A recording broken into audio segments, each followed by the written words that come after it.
Welcome to the Cabral Concept, where board-certified naturopath and integrative health practitioner Dr. Stephen Cabral shares how he was diagnosed at the age of 17 with a life-altering illness and given no hope for recovery. It was only after studying and traveling all over the world did he discover how to combine ancient Ayurvedic healing practices with state-of-the-art naturopathic and functional medicine to fully rebalance the body and re-energize it with life. It's time to discover how to get well, lose weight, and finally feel alive again. And now, here's your host, Dr. Stephen Cabral.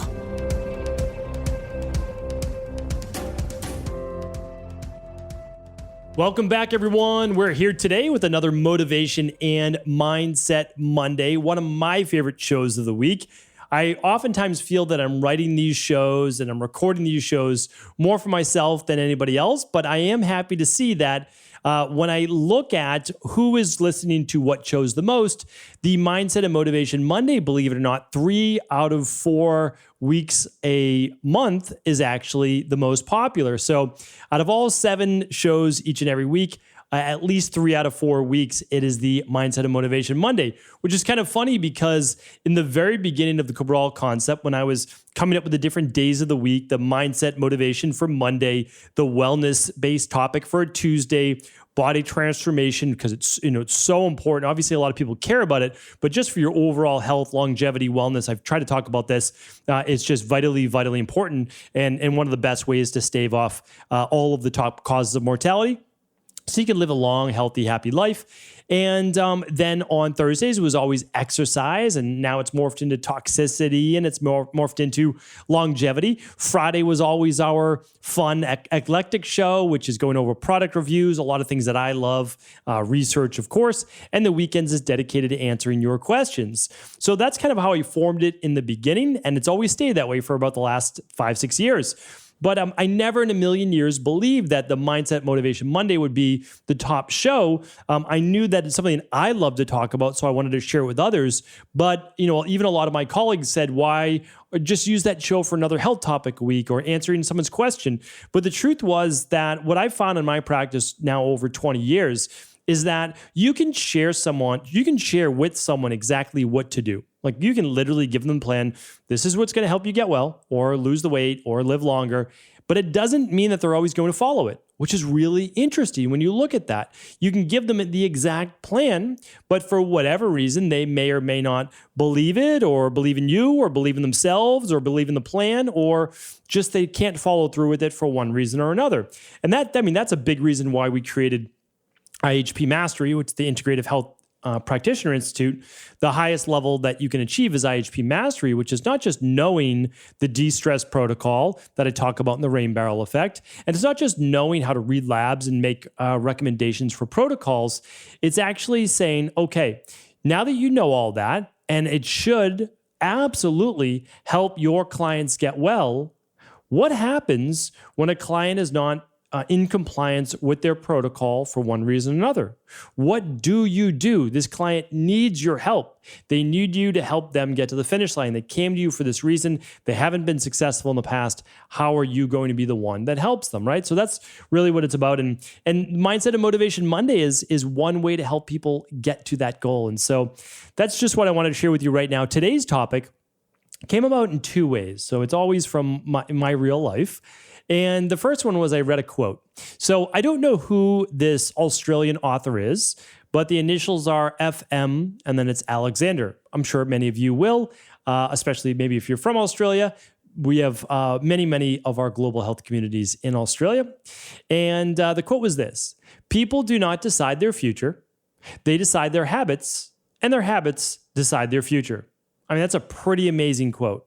And so that stopped me. I love quotes. That one stopped me in my tracks because, I've always believed this for many, many years. I've said it in many, many different ways, but this is a very eloquent way of saying it. And I think that most people can relate. People do not decide their futures. Okay? So what are they saying? People do not decide their futures. A lot of people set goals, right? A lot of people want to do big things. They feel they have a lot of potential. But those goals do not decide their future. It's very interesting, right? Even your vision for yourself does not decide your future. Instead, they decide their habits, and their habits decide their futures. And that's what I'd like to share with you here today. Because my daughters are back in school, obviously, with the pandemic and all that. There was a lot of online education going on for colleges, for high schools, and for little ones as well, like my two daughters. Although they are getting older, and I can't say that for too much longer. But here's the thing. We had to get into a more rigid routine in order for them to be able to accomplish everything they needed to with a long school day and a fair commute. We always used to take, I think, for granted the 5-minute commute we had to my daughter's school. I would literally, my wife or I would walk them to school. It took about 5 minutes, and I would walk them. I would then walk to my Boston office 5 minutes away, and that was a pretty privileged life right there, right? That we kind of didn't fully understand how amazing that was. And that has changed, and so is life, right? So is life. But now they have a real routine they have to be in, and there's after school activities or all those things. And so now they're finding themselves having to do homework later at night. So we try to get that done before dinner.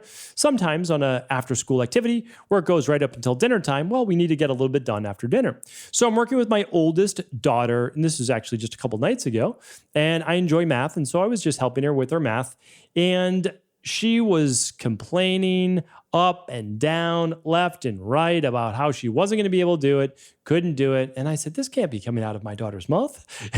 This does not sound like the words that I want her to be thinking.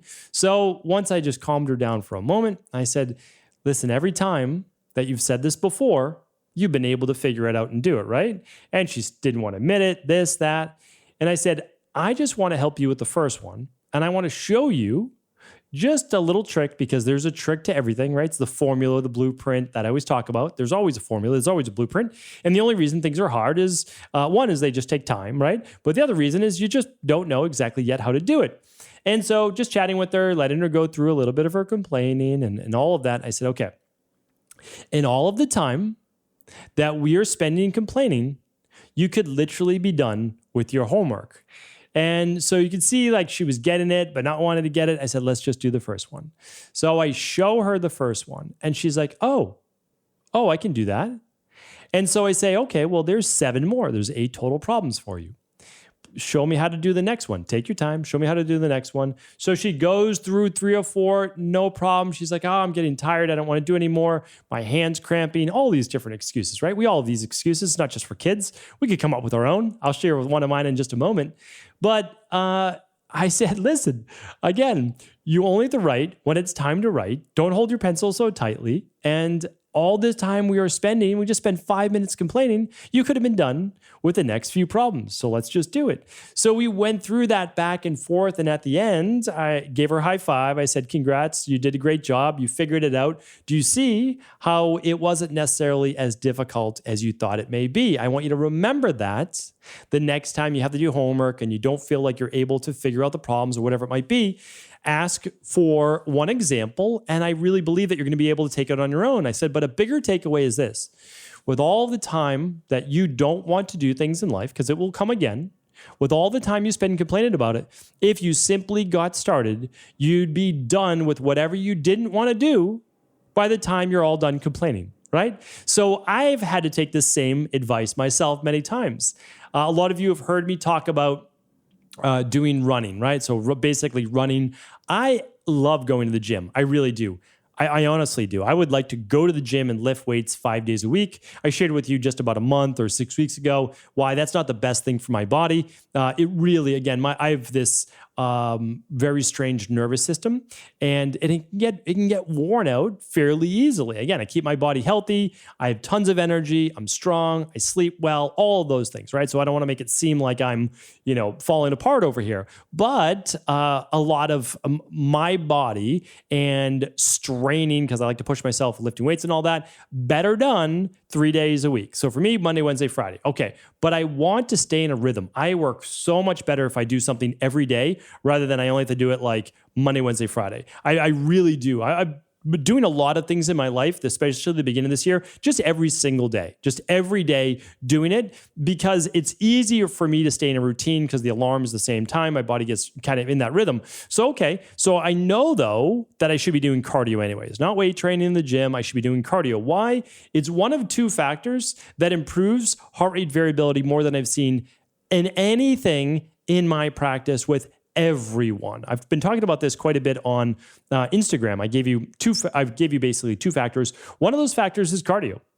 It has been shown to dramatically improve telomere length and or produce more telomerase, which is an enzyme that helps repair or keep those telomeres long on the ends outside of the or end tips of the DNA, which is great for longevity and aging and mitochondrial health. So there's that, but again, bottom line is this: aerobic-based cardio, which I put down for many years in the late '90s and the early 2000s as a young personal trainer. That I didn't see the benefit because it didn't really transform your body in the same way that weight training and high intensity interval training did. Which, by the way, is true, but we're talking about the external, and I'm also talking about the internal. Well, weight training does not transform the internal the same as the aerobic-based training. You need both. You really do. So anyway, aerobic-based training is not my favorite type of exercise. If you put me inside on a treadmill, I am just bored. I mean, literally to fatigue. I'm bored to fatigue after a mile, which means like I just run a mile inside on a treadmill. I just can't do it for whatever reason. I've heard too that I'm not the only one. Now you put me outside, I can run 3 miles without even just turning around and be like, oh, what time is it? It's just so dramatically different. So I get outside to run as often as I can, basically every Tuesday and Thursday if the weather's okay. And what I've realized is this, though, that I have the same complaining and not wanting to do something and whatever it is, if it's something that I just don't want to do. But the problem is this: there are many things in life that we do want that are on the other side of a little bit of work. So if I want to stay in shape, if I want to improve my HRV, which allows me to deal with stress to a much greater level, better sleep repair, better immunity, so many other factors, overall longevity, well, then I should be doing some aerobic-based cardio, right? We all should 2-3 days a week. So if I want those things, the wellness, the body transformation to stay lean, and I want the longevity, then I want to be doing some aerobic-based cardio. But that doesn't mean I want to do the cardio, right? That does not mean that. So what I do is I do it anyway because I want what's on the other side of that. And that is consistent-based aerobic work leading to wellness, body transformation, and anti-aging based goals. That's my goal, right? And here's the interesting thing. As much as I complain about doing it, every time I just put on my sneakers, put on my headset, listen to a podcast, some comedy, or whatever, YouTube video, audiobook, it could be anything. And I go for a run. I am always glad I did. 100% of the time. There's not a time that I went for a run or a bike and said, wow, I wish I didn't do that. It's just literally never happens. And I've never seen it happen in my practice either. So that's the thing. I complain about doing it. I don't necessarily want to do it. There are many other things I'd like to do. And to be honest, there's always more work for me to do, right? Or I could spend a little bit more time with my family. I could do all of these things, and they're all great excuses. But if I want this one thing and I'm willing to spend 30 minutes doing it, which I am, to get those benefits that accumulate over time, I have to do it. Right? So I have to make it a habit. And what I wanted to share with you today is this, is that you don't even have to enjoy your habits, right? You don't have to enjoy them, but you get to enjoy the benefits. So for me, 20 to 30 minutes, even if it had to be indoors on a treadmill, 20 to 30 minutes, 2 to 3 times a week, it's not a bad trade-off for being able to have the health that I do, the energy that I do, the mindset, the vitality, and hopefully the longevity, right? It's not a bad trade-off. So I just want to share with you that we don't always get to do everything we love all day long. I sometimes share that with my daughters too. I'm like, listen, life is something that should be enjoyed. You should love life. Do as many of the things that you can that at least are safe for you and do not harm others that you enjoy in your life. But there are going to be times in your life that you need to do things like homework, like practice, like anything else, right? You have to do those things in order to get all of the other great things that come from that. So I always like to say this, and I'll share this, is that our brain always wants to keep us in a comfort zone. Right? It's just like, no need to exert energy. You should just rest right here, right? That's that old limbic part of the brain trying to keep us safe, keep us away from danger, not having to burn excessive calories because who knows when the next, famine will be here. Well, we don't necessarily, for most of us listening to this podcast, we don't necessarily live in those times anymore. So we have to be very careful listening to that voice inside of our head saying that, hey, take the easy way out today, right? Take it easy today. Don't overexert. And you have to tell yourself that not today, right? Not today, because tomorrow I will suffer the regrets of not having done what I should have done today. Hopefully today's podcast was helpful. Thank you so much once again for tuning in. And of course, please always do feel free to share this show with anyone you believe it could serve. Thanks so much, as always, for tuning into the show. It means the world to me to see this community continue to grow, and I have you to thank for that. Well, keep making good on our promises. This is our second major game-changing debut in the same month in January to start off the new year, and that is with our longevity line. This is a true science-based, researched, longevity-based line that took over 12 months of research and formulation. It covers everything from our advanced renewal system, which is state-of-the-art mitochondrial boosters and natural inflammation balancers. Plus, we have our new daily hair support, which rivals any of the best hair DHT blockers and hair regrowth formulas on the market. Again, all based in science. We have our cardiovascular line, which helps with cardiovascular issues, blood pressure issues, and more in order to develop a nice, strong, healthy vascular and heart-based balance. We also have our new natural hormones-based line. This means if you have low testosterone, we can help you boost that naturally. Low progesterone, low estrogen, we can help you boost that naturally. Low DHEA, we can help you give that a boost as well. Amazing hormone-based line. We also then have our daily bone supports. We have our advanced CoQ10. We have our daily glucose supports. We have our daily vision and eye health product, which is sure to become one of our top ones out there, especially with how much we all view our computers and phones every single day. I can't go through it all right now, but again, there are so many amazing products that, again, are game changers. I've been using many of these in all sorts of different formulations, typically taking 3 or 4 different products to just get some of the nutrients in like a product like Cell Boost for the mitochondria for anti-aging for the last 3 years. I'm happy to debut these, and they are all 20% off for life right now over at Equalife. Head on over to stevencabral.com/longevity to see the entire line. Let us know if there's any questions. There's also a video on every single page explaining what that product is. Take advantage of it. 20% off for life over at stevencabral.com/longevity.